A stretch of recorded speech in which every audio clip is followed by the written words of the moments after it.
చెప్పండి మేడం. అంటే YCP already 9వ తారీఖు అని చెప్పి ముహూర్తం కూడా పెట్టుకున్నారు. కానీ జనసేన పార్టీ కావచ్చు, అంటే ఎన్డీఏ కూటమి నుంచి కొంత సైలెంట్ గా ఉన్నారని చెప్పి అనిపిస్తుంది. అంటే దేని గురించి అంటే సైలెంట్ వెనక రహస్యం ఏంటంటారు? జనరల్ గా అన్ని ఉన్న కన్నిక మనకి ఉండిద్ది, ఏమీ లేని ఎగిరెగిరి పడిద్ది అంటారండి. ఈసారి ఈవీఎంల్లో వైసీపీ కోట్లు ఏమీ లేవన్న విషయం జగన్మోహన్ రెడ్డికి తెలుసు కాబట్టి ఎగిరెగిరి పడుతున్నాడు వాళ్ళ కార్యకర్తలకు ధైర్యం నింపడానికి. అట్లాగే వాళ్ళు నాయకులు ఎవరైతే వాళ్ళ సైడ్ నుంచి పోటీ చేసిన వాళ్ళు ఉన్నారో రాష్ట్ర వ్యాప్తంగా, వాళ్ళు ఎవరు కూడా రిజల్ట్స్ వచ్చేలోపు పార్టీ ఫిరాయింపులు అనేవి చేయకూడదు, కూటమిలోకి వెళ్ళకూడదు అనే ఒక ఉద్దేశంతో ఇట్లాంటి అతి కాన్ఫిడెంట్ నింపుతున్నాడు వాళ్ళలో. రేపొద్దున ఏమన్నా ఒక 10-15 సీట్ల తేడాతోటి గనక డిఫరెన్స్ అనేది వస్తే అవతల కూటమిలో అమ్ముడుపోయే వాళ్ళు ఎవరైనా ఉంటే వాళ్ళని కొనేసి మళ్ళీ అధికారం స్థాపించుకోవాలని చెప్పేసేటువంటి ఒక దురుద్దేశంతో జగన్మోహన్ రెడ్డి ఉన్నాడు. 10-15 క్యాప్ అయితే ఒకవేళ వీళ్ళ అభ్యర్థులను కాపాడుకోగలిగితే కొనడం ఈజీ. అదే వీళ్ళ అభ్యర్థులు గనక ఎస్కేప్ అయితే, కూటమిలోకి జంప్ అయితే ఒక 10 మందో 25 మందో, వీళ్ళందరినీ అప్పుడు కొనడం కష్టం కాబట్టి అట్లాంటివి జరగకూడదనే ఒక ఉద్దేశంతో మాత్రమే ఇట్లా ఎక్కడా లేనటువంటి అతి ఉత్సాహాన్ని కార్యకర్తలు నాయకులు నింపి వాళ్ళు వెళ్ళే వాళ్ళని గోడదోకుడు పిల్లలు ఆపుకునే ప్రయత్నం చేస్తున్నాడు. అంతే తప్ప ఓటింగ్ పడలేదు అన్న విషయం క్లియర్ గా జగన్మోహన్ రెడ్డి క్లియర్ గా తెలుసు. అతను చేయించుకున్న ప్రతి సర్వేలో రిపోర్ట్ కూడా యాంటీ గవర్నమెంట్ ఎక్కువ పోలైంది, కూటమికి అధికారం దక్కబోతుందని చెప్పి వచ్చింది క్లియర్ గా. దీనికి ఉదాహరణ ఏంటి అంటే, మన అన్ని శాఖల అన్ని శాఖల్లోనూ సగం శాఖల మంత్రి అయినటువంటి సజ్జల రామకృష్ణారెడ్డి గారు తన అనుచరులతో చెప్తున్నారంట, మీరు బెట్టింగ్లు వేసే పని అయితే పొరపాటును కూడా వైసీపీ గవర్నమెంట్ వచ్చిందని ఎవ్వరు బెట్టింగ్ వేయొద్దు. ఓకే. మీరు వేయాలంటే అభ్యర్థులు గెలుపు మీద వేసుకోండి, పలానా అభ్యర్థి గెలుస్తాడు, పలానా అభ్యర్థి గెలవడు అని చెప్పేసి, లేదంటే మెజారిటీ మీద వేసుకోండి, పలానా అభ్యర్థి మెజారిటీ మీద. అంతే తప్ప పొరపాటును కూడా మన ప్రభుత్వం మళ్ళీ గవర్నమెంట్ ఫామ్ చేసిదనే బెట్టింగ్ మాత్రం వేయొద్దు అని చెప్పేసి అతను అనుచరులకు చెప్పుకున్నాడంట. అంటే ఎంత క్లారిటీ లేకపోతే వాళ్ళు ఇప్పుడు దాకా పోగొట్టుకుంది చాలు, ఇంకా పోగొట్టుకోవద్దు అనే కాన్ఫిడెన్స్ ఇన్ఫర్మేషన్ కార్యకర్తలకు ఇస్తారు, మీరు చెప్పండి. అవును. అంటే ముఖ్యంగా చాలా మంది ఇప్పుడు వైసీపీ వాళ్ళందరూ కూడా సోషల్ మీడియాలో కావచ్చు ఆల్రెడీ ప్రమాణ స్వీకారానికి అక్కడ హోటల్స్ అన్ని బుక్ అయిపోయాయి.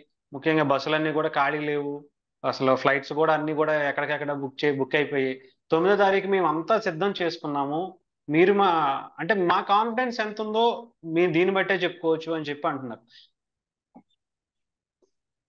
నేను రీసెంట్ గానే, అంటే నేను ఈ మధ్య కొంచెం సోషల్ మీడియాలో తక్కువ ఉంటున్నానండి, చూడట్లేదు, ఆరోగ్యం కొంచెం బాగాలేనందువల్ల. కానీ 2 days బిఫోర్ చూసి అతంత నిజమా అబద్ధం అని చెప్పేసి, అక్కడ నా ఫ్రెండ్స్ ఉన్నారు గాజువాకలో ఎల్లాజీ అని చెప్పేసి, నా గతంలో కొలీగ్స్, వాళ్ళకి కాల్ చేసి ఇలా జరుగుతుంది నిజమేనా, హోటల్స్ అన్ని బుక్ అయిపోయాయా అని చెప్పేసి అంటే, లేదరుణ గారు ఎక్కడ అలాంటి ఏం జరగలేదు, యథావిధిగా ఏ హోటల్కి వెళ్ళి అడిగినా ఇప్పుడు రూములు దొరుకుతాయి, కావాలంటే మీకు ఇంకా పక్కా ఇన్ఫర్మేషన్ ఇస్తాము అని చెప్పేసి ఆ రోజు సాయంత్రం నాకు మళ్ళీ అతను రిటర్న్ కాల్ చేశాడు.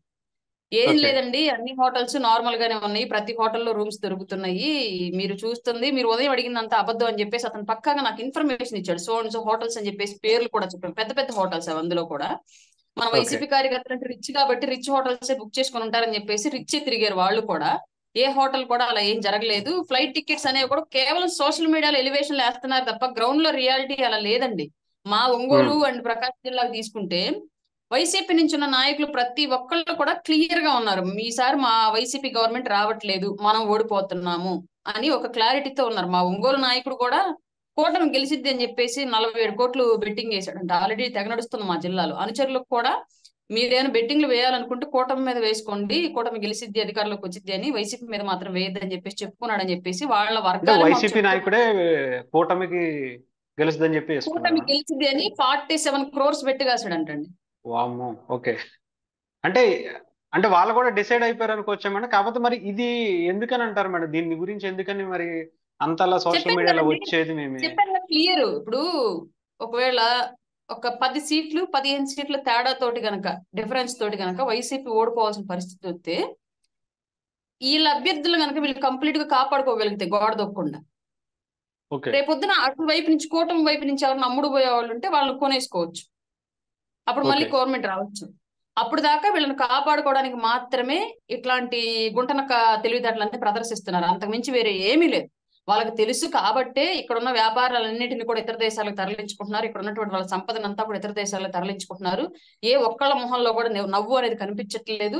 కార్యకర్తలకు కూడా క్లియర్ గా చెప్పారు, మీరు ఎవరితో ఎలాంటి గొడవలకు వెళ్ళొద్దు, ఎలాంటి కేసులు ఇప్పుడు పెట్టించుకోవద్దు, ప్రజలు ఎలాగో వాళ్ళ మ్యాండేట్ వాళ్ళు ఇచ్చేశారు కాబట్టి, అది కూటమికి అనుకూలంగా ఉన్నట్లు తెలుస్తోంది కాబట్టి అన్ని సందర్భాల్లో మేము మిమ్మల్ని కాపాడడం సాధ్యం కాదు కాబట్టి మీరు సైలెంట్ గా ఉండండి అని చెప్పేసి వాళ్ళ నాయకులకి వాళ్ళ కార్యకర్తలకు వాళ్ళు క్లియర్ గా చెప్పుకుంటున్నారు.